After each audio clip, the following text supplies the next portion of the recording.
നമസ്കാരം, ലൂസ് ടോക്കിലേക്ക് ഒരിക്കൽ കൂടി സ്വാഗതം. എല്ലാവർക്കും നമസ്കാരം, സ്വാഗതം. നമ്മളെ പ്രധാന വിഷയങ്ങളെ കടക്കുന്നതിന് മുമ്പ് നമ്മൾ പതിവ് പോലെ ഒന്ന് രണ്ട് അന്താരാഷ്ട്ര കാര്യങ്ങളോട് പറയാതെ പോകാൻ പറ്റില്ല. ഇപ്പം എന്തായാലും ദക്ഷിണ കൊറിയയിലെ പ്രസിഡന്റ് ഇംപീച്ച്മെന്റിലൂടെ പുറത്താക്കി. അതൊരു വലിയ വാർത്തയാണ്. തീർച്ചയായും. കാരണം അദ്ദേഹം നേരത്തെ ചെയ്തത് അദ്ദേഹം സൈനിക അടിയന്തരാവസ്ഥ പ്രഖ്യാപിച്ച് രാജ്യത്ത് ആവശ്യമില്ലാതെ കുഴപ്പമുണ്ടാക്കി മണിക്കൂറുകളും പിൻവലിക്കേണ്ടി വന്നു. പക്ഷേ നമ്മൾ ഒരു കാര്യം ആലോചിക്കേണ്ടത് അവിടുത്തെ രാഷ്ട്രീയ സംവിധാനത്തെക്കുറിച്ചാണ്. ആ രാജ്യത്തൊക്കെ തന്നെ സ്വന്തം പാർട്ടിപ്പെട്ടവരാണ് ഇംപീച്ച്മെന്റ് ആരും തന്നെ എതിർത്തതുമില്ല. മാത്രമല്ല അവരെ സംബന്ധിച്ചിടത്തോളം നിലനിൽക്കേണ്ടത് 300 അംഗ സഭയിൽ 200-ലധികം പേര് ഈ പ്രമേയത്തെ അനുകൂലിച്ചു. അതായത് അദ്ദേഹത്തിനെതിരെ ഒരു പ്രത്യേകിച്ച് ഇവളുടെ കാര്യവുമായി ബന്ധപ്പെട്ടിട്ട് ഇദ്ദേഹം ആദ്യഘട്ടം മുതൽ തന്നെ ഭാര്യയുടെ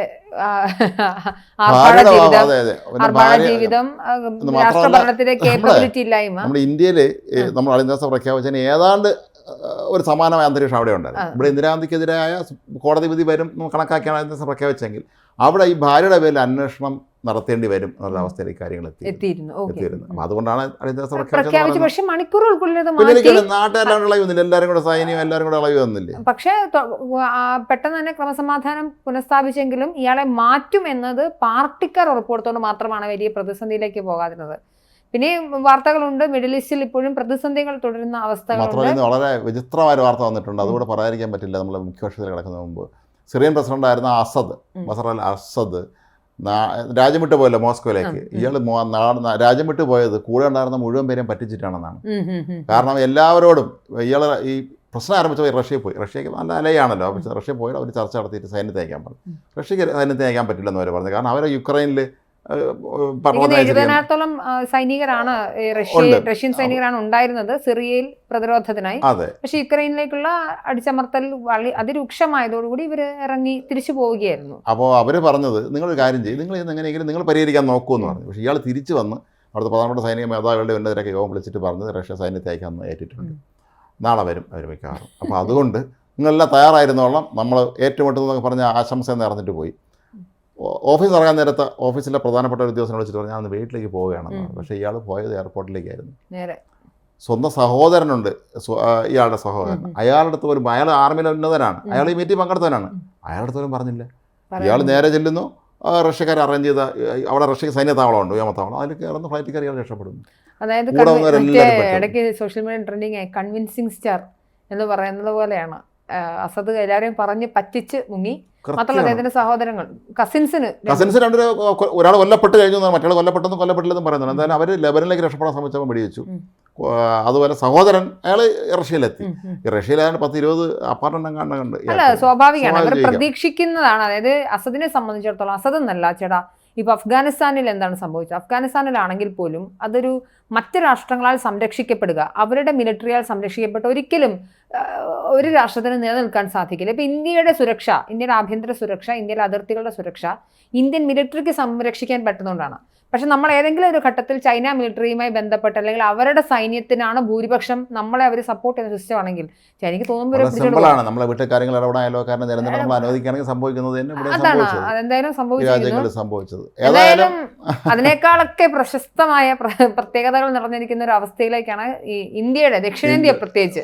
നമ്മുടെ അല്ലു അർജുന്റെ വിഷയം നമ്മൾ ഇന്നലെ പരാമർശിച്ചു പോയതേ ഉള്ളൂ. പക്ഷെ ഇന്നലെ അറസ്റ്റ് ചെയ്തേ ഉണ്ടായിരുന്നുള്ളൂ. നമ്മളും കരുതിയത് ഫോർമാലിറ്റി ആയിരിക്കും, അറസ്റ്റ് ചെയ്ത് വിട്ടയക്കും എന്നൊക്കെയാണ്. പക്ഷെ പിന്നീടാണ് ഇതിന്റെ മൊത്തത്തിൽ കാര്യങ്ങൾ മാറി മറിയുന്നത് വളരെ പെട്ടെന്ന്. അതായത് അല്ലു അർജുൻ അറസ്റ്റ് ചെയ്യപ്പെടുന്ന സാഹചര്യം ചോദിച്ചുകൊണ്ട് വലിയ രീതിയിലുള്ള പോരാട്ടങ്ങളൊക്കെ നടക്കുന്നുണ്ട്. എന്തിന് അറസ്റ്റ് ചെയ്യണം, ക്രമസമാധാനം നോക്കേണ്ടത് പോലീസ് ഉത്തരവാദിത്തം അല്ലേ എന്നൊക്കെ പറയുന്നത്. എന്തായാലും അല്ലു അർജുൻ ചെല്ലുന്നു, മണിക്കൂറുകൾക്കുള്ളിൽ അദ്ദേഹത്തിന് റിമാൻഡ് ചെയ്ത കോടതി ഉത്തരവ് വരുന്നു. പക്ഷെ മുൻകൂർ ജാമ്യം അനുവദിക്കുന്നു. തൊട്ടടുത്ത മണിക്കൂറുകൾ അദ്ദേഹത്തിന് അത് ജയിലിലെത്താൻ ഒരുപാട് വൈകി. ഏതാണ് മുൻകൂർ ജാമ്യത്തിന് ഉത്തരവെത്താൻ വൈകി. എന്നിട്ട് അദ്ദേഹത്തിന് എന്ത് ചെയ്തു? സ്വാഭാവികമായിട്ട് ഒരു രാത്രി മാത്രം അവിടെ കഴിയുന്നു. അദ്ദേഹം ഏത് രീതി ജയിലിലാണെന്ന് പോലും തോന്നാത്ത രീതിയിലായിരിക്കും അദ്ദേഹം ട്രീറ്റ് ചെയ്യപ്പെട്ടുണ്ടാവുക. ഇനി അദ്ദേഹത്തിന് തറയിൽ കിടന്നു എന്നൊക്കെ പറയപ്പെടുന്നത് ചിലപ്പോൾ അറിയാൻ പറ്റില്ല. കാരണം ഈ ഭരണകൂടത്തിന്റെ വിരോധത്തിന് വിധേയനായ വ്യക്തി അവിടെ ചെല്ലുമ്പോൾ അത് പ്രതീക്ഷിക്കാം. ഇപ്പൊ നമ്മുടെ പി ദിവ്യ ജയിലിൽ പോയതുപോലെ ആയിരിക്കില്ല. എന്താണ് അവിടുത്തെ രാഷ്ട്രീയ സാഹചര്യം? അല്ലു അർജുന ശരിക്കും പറഞ്ഞ രാഷ്ട്രീയം ഒന്നുള്ള ആളല്ല. അദ്ദേഹം ഒരു താരം തന്നെയാണ്, പാൻ ഇന്ത്യൻ താരമാണ്. ചിരഞ്ജീവിയുടെ കുടുംബം, ചിരഞ്ജീവിക്ക് രാഷ്ട്രീയം ഉണ്ടെന്ന് അറിയാമല്ലോ. അതുപോലെ ഇങ്ങനെ പലരും ഉണ്ട്. പക്ഷേ ഈ രേവന്ത് റെഡ്ഡി കോൺഗ്രസ്സുകാരനാണ്, അവിടെ ഭരിക്കുന്നത് കോൺഗ്രസ്സാണ്. ഈ തെരഞ്ഞെടുപ്പുമായി ബന്ധപ്പെട്ട് ഇവർ തമ്മിൽ എന്തോ പ്രശ്നങ്ങൾ ഉണ്ടായി എന്ന് പറയപ്പെടുന്നുണ്ട്. ചിലപ്പോൾ ഒരുപക്ഷെ വോട്ട് പിടിക്കാൻ അങ്ങനെ വിളിച്ചാണുമായിരിക്കും. ഈ പ്രചാരണത്തിന് അങ്ങനെ ചെല്ലാൻ വിളിക്കുമല്ലോ, പണ്ട് അങ്ങനെയൊക്കെ ഉണ്ട്. അല്ല, അത് ഇപ്പോഴും ഉണ്ട്. ഇപ്പോൾ നമ്മുടെ സിനിമാ താരങ്ങൾ മത്സരിക്കുന്ന പലയിടങ്ങളിൽ, ഇപ്പോൾ സുരേഷ് ഗോപി മത്സരിച്ചപ്പോൾ ഒരുപാട് താരങ്ങൾ, മെയിൻ താരങ്ങളൊന്നും എത്തിയില്ലെങ്കിലും ചെറിയ ചോട്ട താരങ്ങളൊക്കെ എത്താറുണ്ട്. അപ്പൊ അല്ലു അർജുൻ ഒന്ന് കോൺഗ്രസ് രാഷ്ട്രീയമാണ്, രണ്ടാമത്തെ കാര്യം അല്ലു അർജുനൊക്കെ ഉള്ളത് മറ്റൊരു രാഷ്ട്രീയ രീതിയാണെന്നാണ് മനസ്സിലാവുന്നത്. പ്രഖ്യാപിച്ചിട്ടില്ല. അല്ലു അർജുന്റെ കുടുംബം ഒന്നാകെ ഒരു സിനിമാ കുടുംബമാണ്, 12ഓളം താരങ്ങൾ അല്ലു അർജുന്റെ കുടുംബമാണ്. സാമ്പത്തികമായി എനിക്ക് തോന്നുന്നു തെലുങ്കാന മേടിക്കാനുള്ള കാശുള്ള കുടുംബമാണ്. ഓരോ സിനിമയ്ക്ക് ഇവർ കിട്ടുന്ന പ്രതിഫലവും ഇവർ നിർമ്മിക്കുന്ന സിനിമകൾക്ക് കിട്ടുന്ന ലാഭമൊക്കെ നോക്കുമ്പോൾ അത്ര ധനികരാണ്, സ്വാഭാവികമാണ്. അപ്പോൾ സ്വാഭാവികമായിട്ടും അല്ലു അർജുനെ പോലെ ഒരു താരത്തെ ജയിലിൽ ഒരു ദിവസം അടച്ചു നിർത്താൻ ആയിരിക്കാം. ചിലപ്പോൾ അത്ര ഒരു വാശി ഉണ്ടായിരിക്കാം മുഖ്യമന്ത്രി. പക്ഷെ വേറൊരു പ്രശ്നമുണ്ടോ ചേട്ടാ, അതിനകത്ത് സോഷ്യൽ മീഡിയയിൽ ഉയർന്നു വന്ന മറ്റൊരു വാദം സിനിമാ പ്രൊമോഷൻ ആണെന്ന് വരെ കേൾക്കുന്നു. അത് അല്ലു അർജുന്റെ സിനിമ പുഷ്പ 2 ഇപ്പൊ അതിന്റെ ഫസ്റ്റ് പ്രൊമോഷന്റെ എല്ലാത്തിന്റെയും എന്താ പറയാ കെട്ടടങ്ങുന്ന ഒരു സമയമായി. സിനിമ ഇറങ്ങിയിട്ട് ഒരു 2 ആഴ്ചകൾ കഴിയുന്നു. അടുത്ത ഘട്ട പ്രൊമോഷന്റെ പാർട്ടാണ് ഇതൊന്നും ഒരു ആരോപണമുണ്ട്. സ്വാഭാവികമായിട്ടും സംശയിക്കാം. പിന്നെ നമ്മുടെ നാട്ടിലെ കാര്യങ്ങൾ അറിയാമല്ലോ, എല്ലാ സാമൂഹ്യ മാധ്യമങ്ങളിലൂടെ ഇത്തരത്തിലുള്ള പരിപാടികൾ പലപ്പോഴും നടക്കാറുണ്ടെന്നുള്ള സത്യമാണ്. പക്ഷേ ഇത് കുറച്ച് സീരിയസ് ആയിട്ടാണ് ഈ വിഷയത്തെ നമുക്ക് കാണേണ്ടതെന്ന് തോന്നുന്നുണ്ട്. കാരണം ആലോചിച്ചു, നമ്മുടെ കേരളത്തിൽ ഇപ്പം ദിലീപിനെ അന്നത്തെ ആ കേസിൽ അറസ്റ്റ് ചെയ്ത് ജയിലിട്ടു, അതൊക്കെ ശരി തന്നെയാണ്. പക്ഷേ പിന്നീട് ഇപ്പോൾ ഈ ഇടയ്ക്ക് വന്ന ഈ പീഡന ആരോപണങ്ങളിലൊക്കെ തന്നെ ആരും ജയിലിൽ കിടന്നിട്ടില്ലല്ലോ, അവർക്ക് ജാമ്യം കിട്ടി. അവരെല്ലാം വളരെ കൃത്യമായ അറസ്റ്റ് ചെയ്യും എന്ന് പറഞ്ഞ് നിൽക്കുകയും പെട്ടെന്ന് നോട്ടീസൊക്കെ പുറപ്പെടുവിച്ചു. പക്ഷെ മുൻകൂർ ജാമ്യം ലഭിച്ചു. മാത്രമല്ല മുൻകൂർ ജാമ്യം എക്സ്റ്റെൻഡ് ചെയ്തു. ഒരു 2 ആഴ്ചത്തേക്ക് എങ്ങാണ്ടാണ് മുൻകൂർ ജാമ്യം കൊടുത്തിരുന്നത്. അത് പിന്നെയും കോടതി കയറി ഇറങ്ങുമ്പോഴത്തേനും മുൻകൂർ ജാമ്യം എക്സ്റ്റെൻഡ് ചെയ്യേണ്ടത്. ഇതൊരു അല്ലു അർജുനെ സംബന്ധിച്ചൊരു കൊലപാതകം പോലുമല്ല, മരണം സംഭവിച്ചു, അപകട മരണമായിരുന്നു. അതിന് അല്ലു അർജുൻ ദൂരവ്യാപകമായി അദ്ദേഹത്തിന്റെ സിനിമയായി പോയി എന്നതാണ് ചെയ്ത തെറ്റ്. നേരിട്ട് ഇൻവോൾവ് ചെയ്ത ഒരു കുറ്റമേ അല്ല. ഇതിന്റെ ഒപ്പം ഈ സിനിമാ നിർമ്മാതാക്കളോ തിയേറ്റർ ഉടമകളോ അവർ ഓൾറെഡി അറസ്റ്റ് ചെയ്യപ്പെട്ടിരുന്നു. അവർക്കും ജാമ്യം കിട്ടിയ വാർത്തകളൊന്നും തന്നെ അതിൽ പറയപ്പെടുന്നത് ഈ നിർമ്മാതാക്കൾ നേരത്തെ പോലീസിനെ വിവരം അറിയിച്ചിരുന്നില്ല. കാരണം അല്ലു അർജുൻ തിയേറ്ററിൽ എത്തുന്ന വിവരം അറിയിച്ചിരുന്നില്ലെന്നാണ്. കാരണം അവിടെയൊക്കെ നമുക്കറിയാം, കേരളത്തിലെ പോലെയല്ല ഈ തമിഴ്നാട്ടിലും ആന്ധ്രയിലും ഒക്കെ, അവിടെ ഈ അല്ലെങ്കിൽ തെലങ്കാനയിലൊക്കെ തന്നെ അവിടെ സിനിമാക്കാരെ ദൈവങ്ങളെ കാണുന്ന ആളാണ്. വീരാരാധനയാണ് ശരിക്കും പറഞ്ഞത്. അപ്പോൾ ഒരു താരം ഒന്ന് അവരടുത്ത് അവിടെ വരിക എന്ന് പറഞ്ഞാൽ ജനം ഇളവും. അതായത് ഒന്ന് നിരക്ഷരർക്ക് വളരെ കൂടുതലുള്ളവരാണ് അവർക്ക് ഒന്ന് എന്തുകൊണ്ട് ആൾദൈവങ്ങൾക്ക് എപ്പോഴും മാർക്കറ്റ് കൂടുന്ന അറിയാമോ? ദൈവങ്ങൾ അങ്ങനെ നമ്മുടെ മുന്നിൽ പ്രത്യക്ഷപ്പെടില്ല. അപ്പൊ പിന്നെയും പ്രത്യക്ഷപ്പെടാൻ സാധ്യതയുള്ളത് ആൾദൈവങ്ങളാണ്. അപ്പം ഇവര് ദൈവതുല്യമായി കാണുമ്പോൾ പെട്ടെന്ന് അവർക്ക് മാർക്കറ്റ് കൂടും. ഇപ്പൊ നമ്മൾക്ക് നാളെ സിദ്ധി കിട്ടി എന്ന് പറയുന്നാലും ചിലപ്പോ 10 പേരെങ്കിൽ 10 പേര് വരും. അപ്പൊ അതുപോലെ തന്നെ ഈ സിനിമയിൽ കാണിക്കുന്ന ഹീറോയിസം, ചാടുന്നു, രാഷ്ട്രീയക്കാരെ ചോദ്യം ചെയ്യുന്നു, നിരപ്പാക്കുന്നു, പാവങ്ങൾക്ക് വേണ്ടി സംസാരിക്കുന്നു, രാഷ്ട്രീയക്കാര് അഴിമതിക്കാരായ രാഷ്ട്രീയക്കാർക്ക് നേരെ പ്രതിസന്ധി ഉണ്ടാക്കുന്നു, പ്രശ്നം സൃഷ്ടിക്കുന്നു, കൊന്നുകളയുന്നു, പുതിയ നന്മയുടെ രാഷ്ട്രീയം വിതയ്ക്കുന്നു. അപ്പൊ ഇതൊക്കെ തിരക്കഥയിലും വെള്ളിത്തിരയ്ക്കും അപ്പുറമായി ഇതൊക്കെ നല്ലതാണല്ലോ. താരാരാധന അത് വളരെ വ്യാപകമായി ഉത്തരേന്ത്യയിലും ഉണ്ട്, ദക്ഷിണേന്ത്യയിലും. എന്നാൽ കൂടി ദക്ഷിണേന്ത്യയിൽ അത് വളരെ കൂടുതലാണ്, കേരളം ഒഴികെ എന്ന് പറയട്ടെ. ഞാൻ പറയട്ടെ, ഇപ്പൊ ആന്ധ്രയും തമിഴ്നാടും പോലെ സംസ്ഥാനങ്ങളിൽ സിനിമാക്കാര് ഭരിച്ചില്ലേ, അത് വളരെ പ്രധാനപ്പെട്ട ഒരു കാര്യമാണ്. ഒന്ന് ആലോചിച്ച് നോക്കണം. പണ്ട് ഈ നമ്മള് ഇങ്ങോട്ടേക്ക് വന്ന തമിഴ്നാട്ടിലേക്കൊക്കെ വന്നു കഴിഞ്ഞാൽ നമുക്ക് ഈ രജനീകാന്തിന്റെ സിനിമ ഇഷ്ടമില്ലെന്ന് പറയാൻ പറ്റില്ല.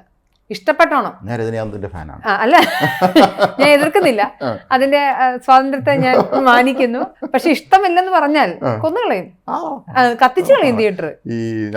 രജനീകാന്തിനെ തിരിച്ച് വില്ലൻ അടിക്കാൻ പറ്റില്ലായിരുന്നല്ലോ. ഒന്നുമില്ല. അപ്പൊ ഞാന് എറണാകുളത്താകുമ്പോൾ ഞങ്ങൾ അവിടെ ഭക്ഷണം കഴിക്കുന്ന ഒരു ഹോട്ടലില്, തമിഴിന്റെ ഹോട്ടലാണ്. അപ്പൊ അവിടെ ഒരാൾ ഭയങ്കര രജനി ഫാനാണെന്ന് അയാൾ എൻ്റെ അടുത്ത് പറഞ്ഞു. അയാൾ രജനീകാന്ത് സിനിമ കാണാൻ പേരൊക്കെ പുള്ളി ഭയങ്കര ആവേശമാണ് ഇത് രജനി പറയുമ്പോൾ.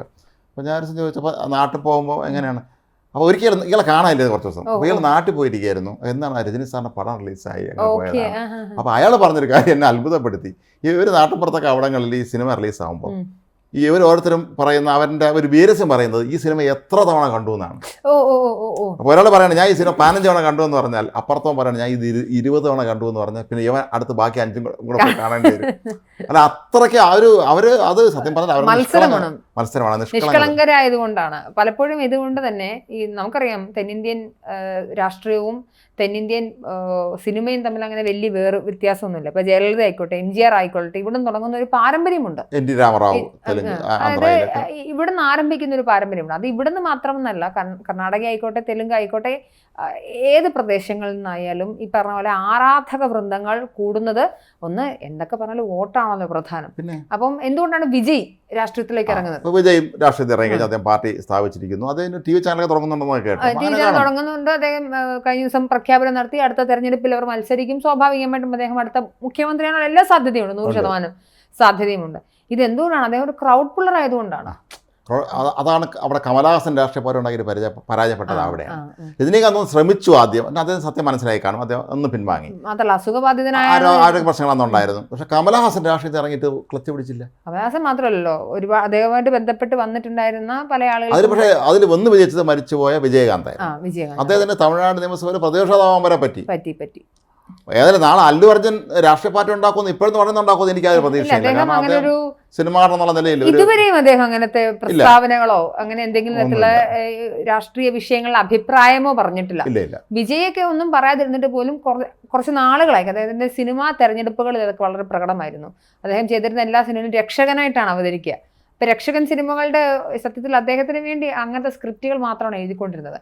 എന്തായാലും അവസാനം എന്ത് സംഭവിച്ചു? വിജയ് രാഷ്ട്രീയ പാർട്ടി തോറ്റുപോയവരുണ്ട്. പക്ഷെ കേരളം എന്തുകൊണ്ടാണ് വിഭിന്നമാകുന്നതെന്നൊരു ചോദ്യം. കേരളത്തിന്റെ കാര്യം നമുക്കൊന്നും ആലോചിക്കാം. പ്രേം നസീർ 1987 അന്നത്തെ UDF വേണ്ടി ഇത് മത്സരിച്ചിട്ടില്ല. ചിലർ മത്സരിച്ചിട്ടില്ല.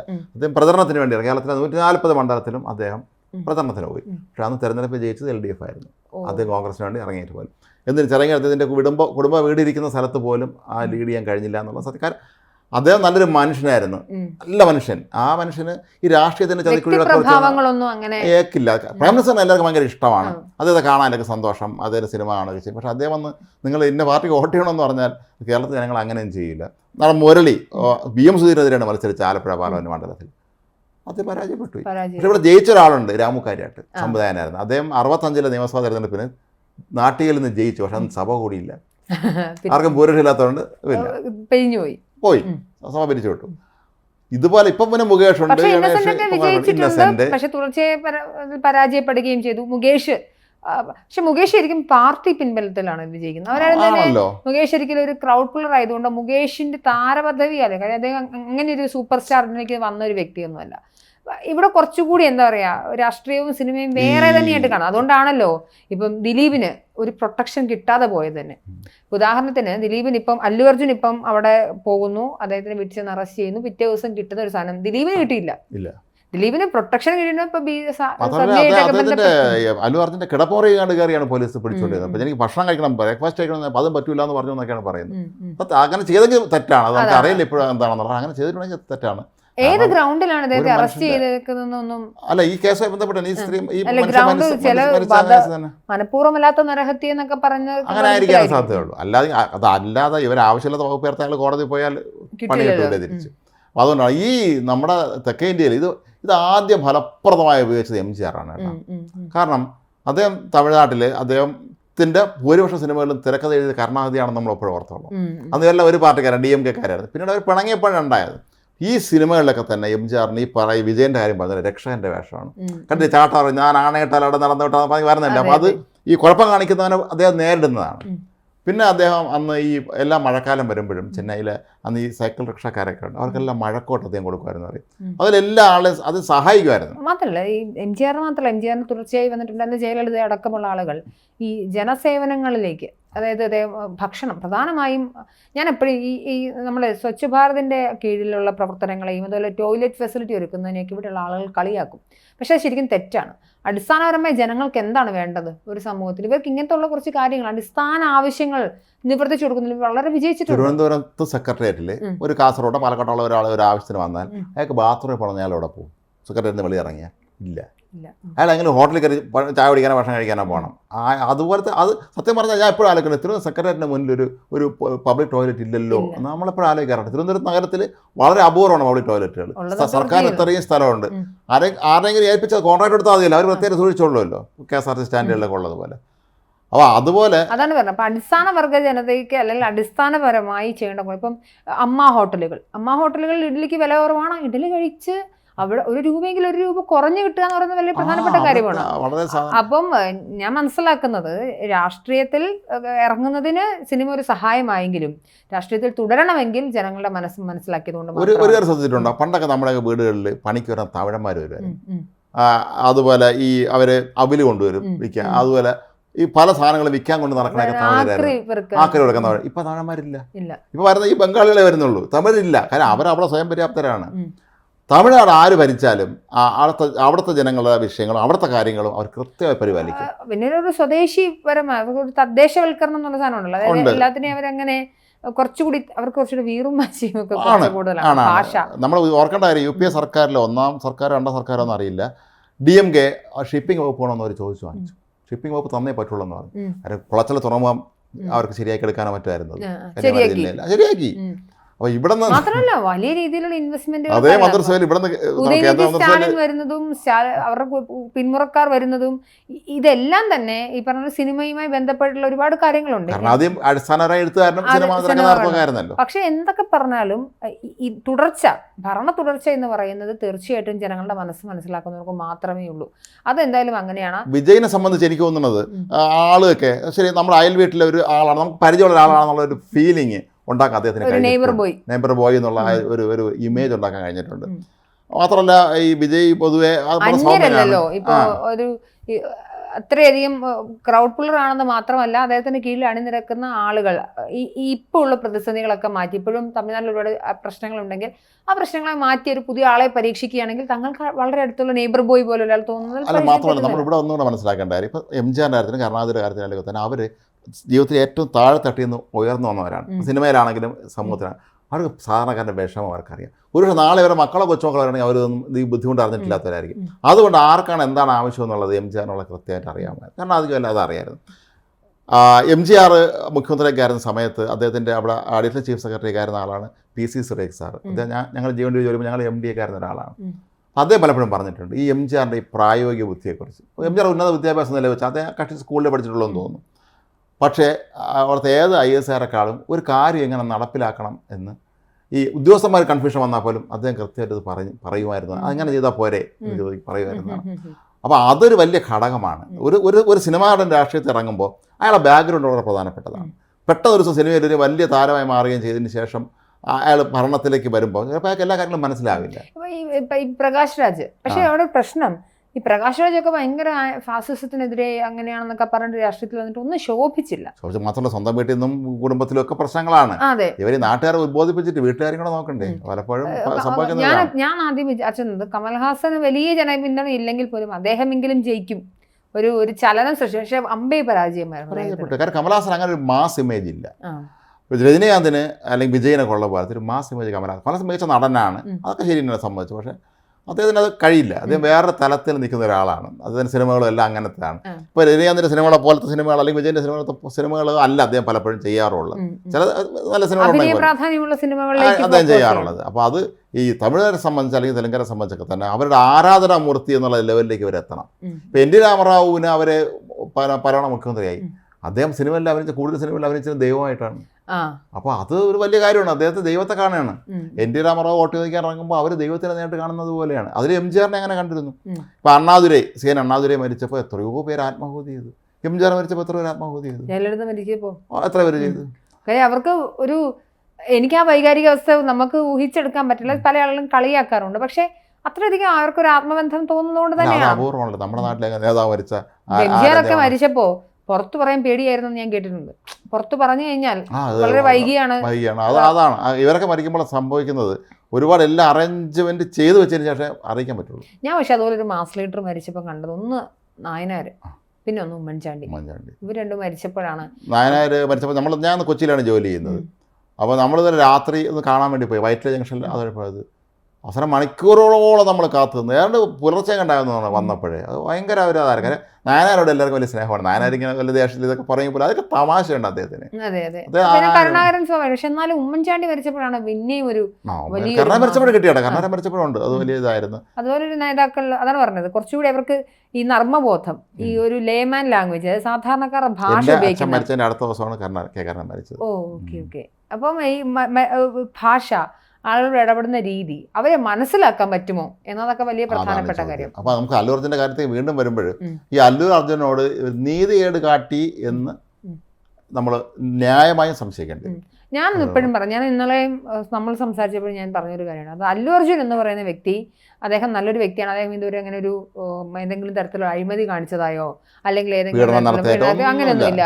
പല നല്ല ഫാമിലി മാൻ അതാണ്. മാത്രമല്ല കല്യാണം കഴിഞ്ഞ് കുട്ടികളുമായി ഒതുങ്ങി ജീവിക്കുന്നു. പക്ഷേ അദ്ദേഹത്തിന്റെ കരിയറിൽ അദ്ദേഹം ചെയ്ത ഏറ്റവും വലിയ ബ്ലോക്ക് ബസ്റ്റർ സിനിമ പുഷ്പ റിലീസിന്റെ സമയത്ത് ഒന്ന് ഏതെങ്കിലും തരത്തിൽ അദ്ദേഹത്തിനോട് പ്രതികാര നടപടി എന്ന രീതിയിലായിരിക്കാം അത്. പക്ഷേ കുറച്ച് കടന്ന കൈയായിപ്പോയി എന്ന അഭിപ്രായം മാത്രമല്ല നമ്മൾ മനസ്സിലാക്കണേ, അത് നാഷണൽ അവാർഡ് വാങ്ങിച്ചൊരു നടനാണ്. അങ്ങനത്തെ ആളുകളടുത്ത് നമ്മളൊരു ചെറിയ കലാകാരനാണ്. ഏത് ഗ്രൗണ്ടിലാണെന്നാണ്, ഏത് ഗ്രൗണ്ടിലാണ് മനുജ. നമ്മൾ പലപ്പോഴും നമ്മുടെ സിനിമാക്കാരോട് സാധാരണ ജനങ്ങൾക്ക് പലർക്കും ഇത്തരത്തിലൊരു ഗ്രഡ്ജ് പോലെയുണ്ട്. അത് അസൂയായിരിക്കാം ഒരു പക്ഷേ. ഒരു സിനിമാക്കാരൻ കിട്ടുന്ന ഒരു ഇമേജ് ഒരു ചെല്ലുമ്പോഴേ പലപ്പോഴും നമ്മൾ ഫിലിം ഫെസ്റ്റിവലിനെ പലപ്പോഴും കണ്ടിട്ടുള്ളതാണ്.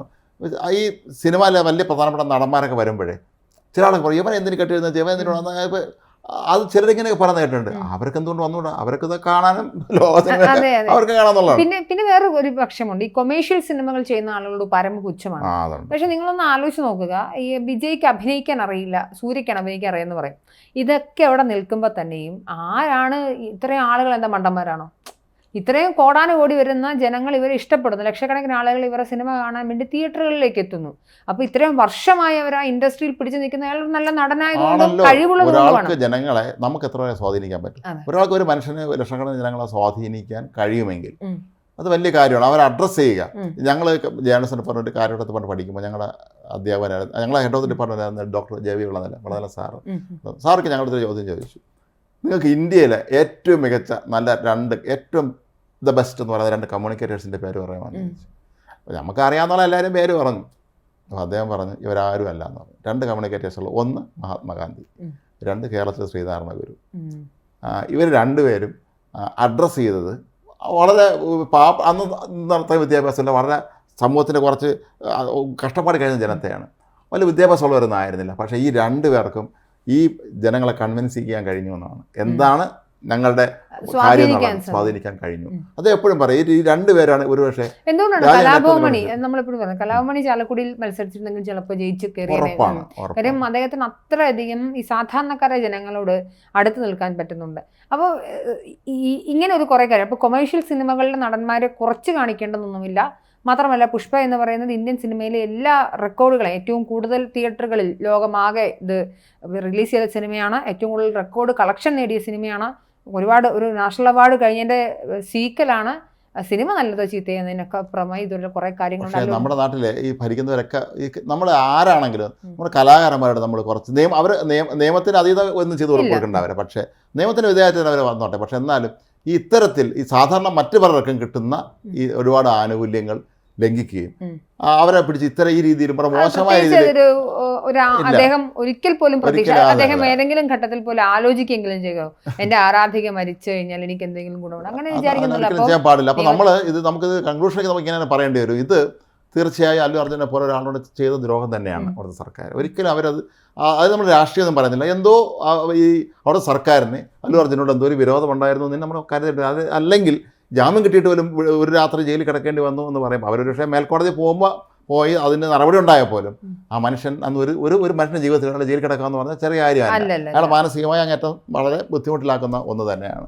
അപ്പോൾ ഏതായാലും നമ്മുടെ നാട്ടിലെ ഈ പല സംസ്ഥാന സർക്കാരുകളും ഒക്കെ തന്നെ ഇത്തരത്തിലുള്ള നിലപാട് സ്വീകരിക്കുന്നത് നല്ലതല്ല. കലാകാരനായെങ്കിലും ഒന്ന് കാണാനെങ്കിലും ഒന്ന് ശ്രമിക്കണം. അതല്ല ഇത്തരത്തിലുള്ള മനുഷ്യത്വഹീനമായ നടപടികളല്ല അവരോട് കാട്ടേണ്ടത്. നമസ്കാരം.